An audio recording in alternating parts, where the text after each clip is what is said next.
না, কোর্টের কেসের ব্যাপারে আমি কিছু বলি না, যা করি আইনে করি, আইনত।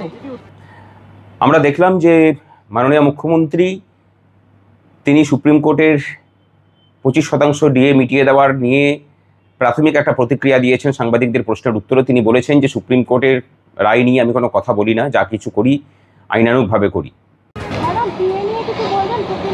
না, কোর্টের কেসের ব্যাপারে আমি কিছু বলি না, যা করি আইনে করি, আইনত। এই কথা কিন্তু মানে উনি যে সত্য বলেছেন তা কিন্তু নয়।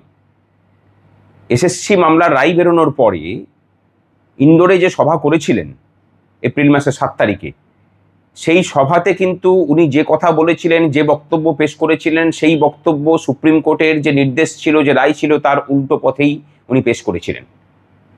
আসলে ডিএ মামলার বিষয়ে উনি প্রাথমিক প্রতিক্রিয়া দেখানোতেও একটু মানে থতমত খাচ্ছেন এই কারণের জন্য যে ওনার যে আইনজীবীদের যে টিম ছিল তারাও ধারণা করতে পারেননি যে এরকম একটা নির্দেশিকা সুপ্রিম কোর্টের কাছ থেকে আসতে পারে। এই ধাক্কা এখনো পর্যন্ত রাজ্য সরকার কাটিয়ে উঠতে পারেনি। আমরা বলবো এটা যদি ওনার মনের কথা হয়ে থাকে যে আমি সুপ্রিম কোর্টের রায় নিয়ে কোনো কথা বলি না এবং যা কিছু করি আইনানুগ করি, তাহলে বলবো যে আইনানুগ করাটা হচ্ছে এটাই নিয়ম। সুপ্রিম কোর্ট যখন নির্দেশ দিয়েছে তখন সেই নির্দেশটাকে অক্ষরে অক্ষরে পালন করা যে কোনো রাজ্য সরকার সহ কেন্দ্র সরকারের একদম অবশ্য কর্তব্য, সাংবিধানিক কাঠামো মেনে। তাহলে 25% দেওয়ার অর্ডার করেছেন 6 সপ্তাহের মধ্যে, সেটা দিন। এবং সেই দেওয়াটা এই রাজ্যের মহার্ঘ ভাতা প্রাপক এবং ডিয়ারনেস রিলিফ প্রাপক সমস্ত পেনশনার সহ সকলের জন্য প্রযোজ্য হওয়া প্রয়োজন। আমরা চাইব যে সেই কাজ সরকার করুক। আর পরে যে কথাটা বলেছেন যে আইনানুগ ব্যবস্থার কথা, যদি ওনার মনে হয়ে থাকে যে আরও কোনো আইনানুগ ব্যবস্থা নিয়ে এই কেসটাকে আরও বিলম্বিত করার প্রচেষ্টা করবেন, একটা কথা জানিয়ে রাখি যে 7 বছর ধরে এই মামলা বিভিন্ন আদালতে রাজ্য কর্মচারী সংগঠনগুলো লড়ছে। তারা সম্পূর্ণরূপে তৈরি আছেন, আমরাও তৈরি আছি। আপনি চলুন, আদালতের যেখানে যাবেন চলুন।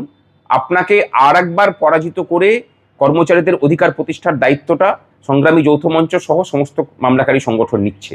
এবং তার সাথে এটাও জানিয়ে রাখি, 25% অর্ডার হয়েছে। 100% মহার্ঘ ভাতা যা আপনি কর্মচারীদের কাছ থেকে মেরে অন্যান্য খাতে নয়ছয় করেছেন, সেই টাকা সুদসহ ফেরত আপনাকে দিতেই হবে। এই চ্যালেঞ্জ আমরা গ্রহণ করছি। না, কোর্টের কেসের ব্যাপারে আমি কিছু বলি না, যা করি আইনে করি, আইনত। না, কোর্টের কেসের ব্যাপারে আমি কিছু বলি না, যা করি আইনে করি, আইনত।